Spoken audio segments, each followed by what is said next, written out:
ये कार्यक्रम सत्य घटनाओं से प्रेरित है। जिनके साथ ये घटनाएं घटी उसकी वास्तविकता उन्हीं तक सीमित है।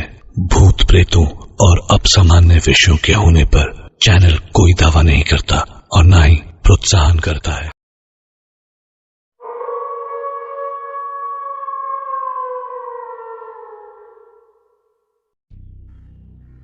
मार्क तकरीबन 1 महीने की छुट्टी बिताने के बाद अपनी ड्यूटी पर वापस आया था। वो अपने पुराने साथियों से मिलकर काफ़ी ज़्यादा खुश था। तभी अचानक से वहाँ मिलिट्री कैंप में एक अनाउंसमेंट हुई जिसमें बताया गया कि एक ज़रूरी मीटिंग कुछ ही देर में होने वाली है। मार्क अपने कई साथियों के साथ उस मीटिंग में पहुंचा और वहाँ एक जनरल ने बताया कि सोल्जर्स, हमारे जो एक जनरल थे वो एक ऑपरेशन के लिए एक फोर्स को लेकर जंगलों में गए थे, लेकिन काफ़ी दुख के साथ कहना पड़ रहा है कि वो लापता हो गए हैं। वही नहीं, पूरी फोर्स लापता हो गई है। वो कहाँ गए किसी को कुछ भी पता नहीं चल रहा है और उन्हें ढूंढने के लिए मैं चाहता हूँ कि वहाँ पर एक फोर्स जाए। तो मैं उम्मीद करता हूँ आप सभी सोल्जर समझ गए होंगे, तो अपने अपने हाथ खड़े करिए जो कि इस ऑपरेशन में जाना चाहता है। जब मार्क ने ये सारी बातें सुनी तो उसे पता लगा कि जो उसके फेवरेट जो जनरल है वो इस ऑपरेशन में गए थे और वो उस ऑपरेशन से वापस नहीं लौटे। वही नहीं, पूरी फोर्स वहाँ गायब हो गई है और वो कहाँ गई है किसी को कुछ पता नहीं। और जब मार्क को ये पता चला तो उसने अपने हाथ को खड़ा किया और काफ़ी शोल्जर्स ने अपने हाथ को खड़ा किया और फिर वो सारे शोल्जर्स अलग हो गए। और वहाँ जो मीटिंग में जो जनरल था उसने कहा कि मैं काफ़ी खुश हूँ कि आप में से इतने लोग वहाँ जाने के लिए तैयार हैं। ये ऑपरेशन बहुत ही खतरनाक है, तो मैं उम्मीद करता हूँ आप सभी उन खतरों का सामना कर पाएंगे। वो जो जंगल है वहाँ पर कई सारे जंगली जानवर पाए जाते हैं और वहाँ खतरों की कोई कमी नहीं है। मैं आप सभी को, आप जितने भी सोल्जर्स उस ऑपरेशन में जा रहे हैं हमारे जनरल को लेने के लिए, मैं आप सभी को आधुनिक हथियार मुहैया कराऊंगा और मैं उम्मीद करता हूं कि आप हमें निराश नहीं करेंगे और हमारे जनरल को लेकर आएंगे। तो अभी से तैयारी कर लीजिए, कल सुबह आप उस जंगल में जा रहे हैं। सारे सोल्जर्स तैयार होने लगे, अपने सामान को पैक करने लगे और फिर तभी अचानक से फैसला लिया गया कि सुबह नहीं, रात के 2 ही बजे उस जंगल में जाया जाएगा। सारे सोल्जर्स लगभग तैयारी थे, सबने पैकिंग वगैरह कर ली थी, तो सारे सोल्जर्स निकलने के लिए तैयार हो गए। उन सबको एक प्लेन में बैठाया गया और उस जंगल के ऊपर उस प्लेन को ले जाया गया और वहाँ से सारे सोल्जर एयर ड्रॉप हो गए। सारे सोल्जर पैराशूट के जरिए उस जंगल में उतरे और आसपास के माहौल का मुआयना लेने लगे। हर तरफ सिर्फ अंधेरा था और जंगल दिखने में काफ़ी ज़्यादा डरावना था, जो कि होता ही है लगभग। दिन के वक्त जितना जंगल खूबसूरत दिखाई देता है, रात में उतना ही ज़्यादा डरावना हो जाता है और इस बात का अनुभव वो सारे फौजी अच्छी तरह से कर रहे थे। वो सारे धीरे धीरे कदम बढ़ाकर वहाँ पर घूम रहे थे। उन्हें कुछ भी पता नहीं था कि इतने बड़े जंगल में उनके जो जनरल है वो कहाँ गए हैं। उन्हें बताया गया था कि वो सारे जो फौजी और जनरल हैं वो एक ऑपरेशन के तहत उस जंगल के सेंटर में गए थे और जो मार्क था और जो उसके साथी थे उन्हें भी एक मैप दिया गया था जिसके हिसाब से चलते हुए वो रात के वक्त उस जंगल के बीचों बीच पहुंच रहे थे। तभी अचानक से वहां किसी के होने की आहट उन सोल्जर्स को सुनाई दी और जब उन्होंने आसपास देखा तो कहीं पर कुछ भी नहीं था। लेकिन तभी अचानक से वहां किसी के गुर्राने की आवाज़ आई और ये आवाज़ किसी और की नहीं बल्कि एक शेर की थी। जब शेर की आवाज़ सबने सुनी तो सबने अपनी पोजीशंस को ले लिया और जहाँ जहाँ से शेर के हमला करने का चांस था वहाँ वहाँ अपने एम को सेट कर लिया। शेर की गुर्राने की आवाज़ सुनाई दे रही थी और उन सबको पता था कि अगर उन सोल्जर्स की नज़र इधर से उधर हटी तो वो शेर न जाने कितने फौजियों की जान ले लेगा। सब अपने अपने एम को सेट करके बैठे थे। तभी वही डर सच हो गया और शेर ने हमला कर दिया। शेर काफ़ी ज़्यादा फुर्तीला और ताकतवर था, लेकिन आधुनिक हथियारों के सामने कहाँ टिकने वाला था। ना चाहते हुए भी उन सोल्जर्स को गोलियां चलानी पड़ी। उस शेर को कोई गोली तो नहीं लगी, लेकिन आवाज़ से वो काफ़ी ज़्यादा डर गया और वहाँ से भाग गया। और जब वो वहाँ से भाग गया तो सारे सोल्जर्स ने चैन की सांस ली और वो अपने रास्ते की तरफ आगे बढ़ने लगे। और जब वो आगे बढ़ रहे थे तभी अचानक से उन्हें ज़मीन पर बंदूक मिली जो कि काफ़ी हाईटेक एडवांस थी। और जब मार्क ने उस बंदूक को देखा तो उसे पता चला कि बंदूक और किसी की नहीं, उसी की फ़ौज की है। इसका मतलब जो पहले जो टीम आई थी वो यहीं कहीं गायब हो गई है, उनके हथियार यहीं पर हैं। इसका मतलब वो भी यहीं होने चाहिए। उसने उस गन को उठा लिया और अपने साथ रख लिया। वो काफ़ी देर तक घूमते रहे और उन्हें कई सारे हथियार मिले। और जब काफ़ी ढूंढने के बाद भी जो पुरानी जो टीम थी उसका पता नहीं चला तो वो सारे जो फौजी अभी अभी आए थे वो सब अपना अपना दिमाग लगाने लगे। लेकिन तभी मार्क ने कहा, जो हमसे पहले टीम आई थी उसके पास आधुनिक हथियार थे, इसका मतलब कोई जंगली जानवर तो उन्हें नहीं मार सकता। तो क्या है ऐसा यहाँ पर? तभी एक फौजी मार्क को टोकते हुए बोला, तुम्हें कैसे पता वो सब मारे गए? हाँ, कुछ भी। जिसके जवाब में मार्क ने बोला, तो तुम ही बताओ कहाँ जाएंगे फिर? हाँ, इतने जो हमारे ताकतवर फौजी थे वो सरवाइव तो कर ही सकते हैं यहाँ पर आराम से। कोई जंगली जानवर तो उन्हें मार नहीं सकता। ऐसी कोई तो चीज़ होगी यहाँ। अगर वो खो गए हैं तो अभी तक तो मिल जाने चाहिए। हमने जंगल में चप्पा चप्पा छान मारा है और यहाँ पर कोई मदद की निशानी भी नहीं है, क्योंकि हर फौजी जब फंस जाता है कहीं पे तो वो मदद के निशान बनाकर जाता है। लेकिन यहाँ ऐसी कोई भी चीज़ नहीं। इसका मतलब तो या तो वो मारे गए हैं या फिर वो किसी बड़ी मुसीबत में है। सारे फौजियों का मुंह बंद था। तभी अचानक से मार्क ने कहा कि हमारे पास वक्त नहीं, चलो फिर से ढूंढते हैं। इस बार कहीं ना कहीं तो कुछ ना कुछ तो सुराग मिलेगा ही। सारे फौजी खड़े हो गए और घूमने लगे और इधर उधर सर्चिंग करते हुए एक फौजी को पेड़ पे लटकी हुई एक लाश मिली, जिसे देखकर उसने बाकी फौजियों को बुलाया। जब सारे फौजी वहां पर आए तो उस लाश को देखकर सबकी आंखें बाहर सी आ गई, क्योंकि वो लाश और किसी की नहीं, उन्हीं के फौज के एक फौजी की थी जिसे काफ़ी बुरी मौत मारा गया था। सारे फौजियों ने उस फौजी की लाश को उतारा और उसे श्रद्धांजलि दी और फिर उसे वापस मिलिट्री कैंप भेजने का फैसला किया गया। मदद बुलाकर उस जवान की लाश को मार्क और उसके साथियों ने वापस मिलिट्री कैंप के लिए भेज दिया और फिर वापस से अपने फौजियों को ढूंढने लगे। उस फौजी की लाश को देखकर इतना तो पता चल गया था कि यहाँ पर कोई बहुत खूंखार सी चीज़ है जिसने फौजी को इतनी बुरी मौत मारा है। कोई जानवर तो ऐसा कर सकता है, लेकिन वो लाश को पेड़ पे नहीं लटका सकता। वो सब सर्चिंग कर रहे थे। तभी अचानक से किसी के गुर्राने की आवाज़ आई। सारे फौजी वापस से तैयार हो गए, लेकिन इस बार खतरा बड़ा था, क्योंकि एक नहीं कई सारे दुश्मन आए थे और वो दुश्मन खूंखार होने के साथ साथ आदमखोर भी थे।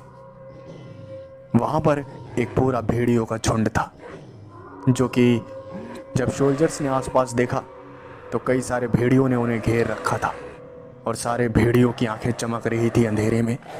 सारे सोल्जर्स ने अपने एम को पॉइंट कर लिया और भेड़िए उन पर हमला करे। उससे पहले ही वहाँ पर अंधाधुंध गोलियां चली, जिसमें कई सारे भेड़िए घायल हो गए और कई वहाँ से भाग गए। सोल्जर्स ने चैन की सांस ली उन भेड़ियों को भगाने के बाद, लेकिन खतरा भी टला नहीं था। उन्हें एक बड़े से पेड़ पे से एक आवाज़ आई। उस पेड़ पे कुछ था और वो पेड़ अपने आप हिलने लगा, जिसे देखकर सारे फौजियों ने वहाँ पर एम को टारगेट कर दिया। और तभी उस पेड़ से एक 8 फुट का भेड़िया मानव कूदा, जो कि इतना ज़्यादा भयानक था देखने में कि पूछो ही मत। उन सारे फौजियों ने उस भेड़िया मानव पे इतनी गोलियां चलाई कि वो भेड़िया मानव ज़मीन पर गिर गया। वो घायल तो हो गया था, लेकिन अभी भी बहुत ज़्यादा खतरनाक था। वो घायल तो हो गया था, लेकिन तभी अचानक से उसने वहाँ एक हाउल किया और कम से कम 5 भेड़िए वहां आ गए। और वो 5 भेड़िए आम नहीं थे, सब के सब भेड़िया मानव थे और सब ने फौजियों को घेर लिया। और फिर शुरू हुई वॉर। 5 भेड़िया मानव और बहादुर फौजियों के बीच। उन सब में काफी खतरनाक लड़ाई हुई। गोलियां इतनी चली कि पूछो ही मत। गोलियां चलने की आवाज से सारे जानवर जितने भी थे जंगल में सब इधर से उधर भागने लगे। गोली चलने की आवाज से पूरा जंगल गूंज उठा। हर जगह सिर्फ तबाही मच रही थी। सारे फौजी कवर लेकर उन भेड़ियों पे गोलियां चला रहे थे, लेकिन वो भेड़िए काफी ज्यादा खतरनाक और भयानक थे। उन्होंने कई सारे फौजियों को घायल कर दिया।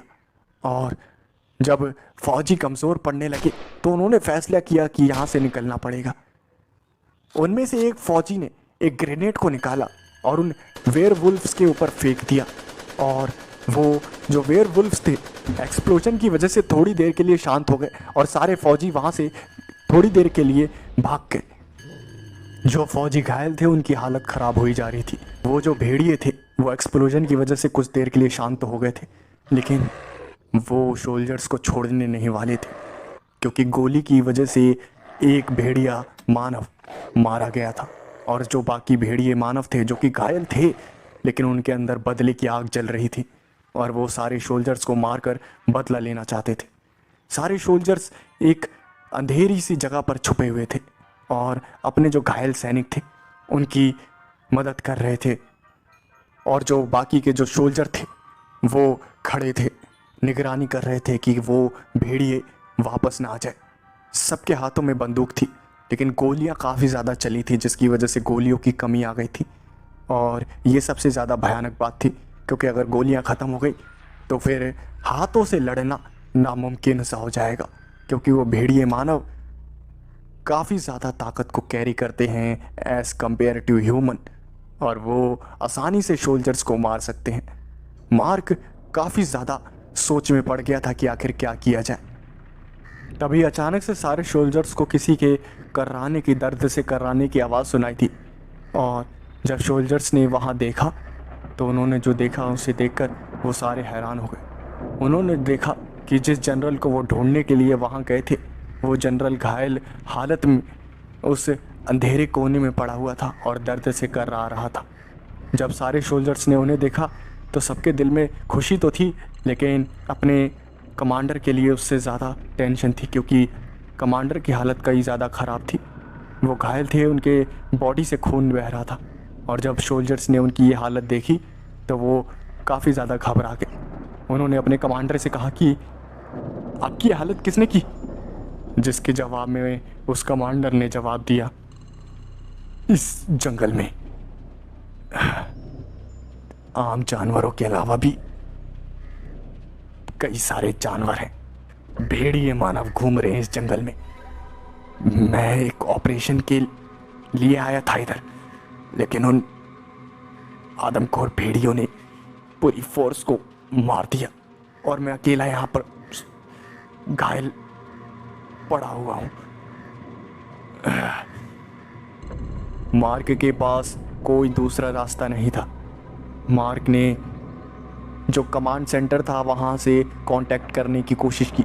मार्क ने कमांड सेंटर से कांटेक्ट करने की कोशिश की और वहाँ पर एक एरोप्लेन मंगवाया।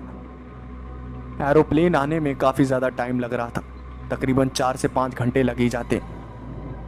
तब तक सारे फौजियों को सरवाइव करना था। कई फौजी घायल पड़े हुए थे, वो लड़ नहीं सकते थे, और जो लड़ सकते थे उनके पास गोलियों की कमी थी। खतरा कई ज़्यादा था और उससे भी खतरनाक वो भेड़िए थे। और वही हुआ जिसका डर था। चारों तरफ वापस से भेड़ियों का आतंक शुरू हो गया और वो भेड़िए मानव आ गए वापस से सोल्जर्स से बदला लेने के लिए। सारे भेड़िए मानव को देखकर सारे सोल्जर्स ने अपनी गन्स को उठा लिया और घायल सैनिकों को प्रोटेक्ट करने के लिए उनके चारों तरफ घेरा बना लिया। सारे सोल्जर्स एक एक करके हर भेड़िए मानव को गोली से भूनने लगे, लेकिन वो भेड़िए मानव भी काफ़ी ज़्यादा खतरनाक थे। उन्होंने कई सारे और सोल्जर्स को घायल कर दिया, लेकिन खतरनाक वक्त तो तब शुरू हुआ जब जो घायल सैनिक थे वो भी धीरे धीरे करके भेड़िया बनने लगे। और जब सोल्जर्स को पता लगा कि वो भी अब भेड़िए मानव बन जाएंगे तो उन्होंने अपने आप को गोली मार ली। और ये सब देखकर मार्क काफ़ी ज़्यादा घबरा के वो मना कर रहा था अपने फौजियों को अपने आप को गोली मारने के लिए, लेकिन वो सब नहीं मान रहे थे क्योंकि उन्हें पता था कि अगर वो खुद को नहीं मारेंगे तो वो भेड़िया बनने के बाद अपने ही लोगों को मार देंगे। सब ने अपने आप को गोली मार ली, जो फौजी वहाँ घायल हुए थे, और लड़ाई चलती रही। कई फौजी मारे गए और आखिर में वही हुआ जो बाकी घायल फौजियों के साथ हुआ था। वो जो आखिरी का कमांडर था जिसे बचाने के लिए सारे फौजी आए थे, वो भी भेड़िया मानव बनने लगा और उस कमांडर ने भी खुद को गोली मार ली। गिनती के अब सिर्फ 3 फौजी बचे हुए थे, मार्क और उसके 2 साथी। वो लड़ रहे थे और आखिरी सांस तक लड़ने वाले थे। उन्हें अपने साथियों का बदला लेना था और उन तीनों ने काफ़ी लंबे समय तक लड़ाई करी और फिर उनके पास जब कोई रास्ता नहीं बचा तो उन तीनों ने ग्रेनेड्स को निकाला और उन ग्रेनेड्स की पिन को खींचकर उन भेड़ियों के ऊपर फेंक दिया, जिसकी वजह से काफ़ी बड़ा एक्सप्लोजन हुआ। 3 ग्रेनेड एक साथ फटे थे और उस एक्सप्लोजन में वो सोल्जर्स भी काफ़ी ज़्यादा घायल हो गए थे और वो भेड़िए मानव सुन्न पड़ गए थे। उन घायल फौजियों ने जैसे तैसे करके उन भेड़ियों को सुन्न तो कर दिया था, लेकिन ये नहीं पता था कि वो कब तक शांत रहेंगे। उतने में ही वहाँ पर प्लेन आ गया और प्लेन से कुछ फौजी उतरे। जिन्होंने नीचे की हालत देखी तो सबकी रूह कांप गई। वो जो पूरा इलाका था वो पूरा खून से सना हुआ था, हर जगह सिर्फ खून खून था। कहीं भेड़िए की लाश पड़ी हुई थी, कहीं पर फौजी की। ये सब काफ़ी भयानक मंजर था जिसे देखकर वो सारे फौजी समझ गए जो कि प्लेन से उतरे थे कि मामला बहुत ख़राब है। उन्होंने सारे जो घायल फौजी जो 3 बचे थे उन्हें रस्सी के ज़रिए प्लेन तक पहुंचाया और जो भेड़िए थे उन पे कई ताबड़तोड़ गोलियां चलाई।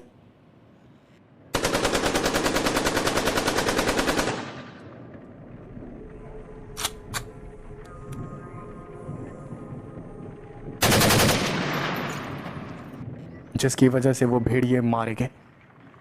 जब पूरी दुनिया में यह बात फैली कि कैसे फौजियों ने आदमखोर भेड़ियों को मारा तो वो सारे फौजी जितने भी ऑपरेशन में थे वो सारे हीरो बन गए और सबको सम्मानित किया गया।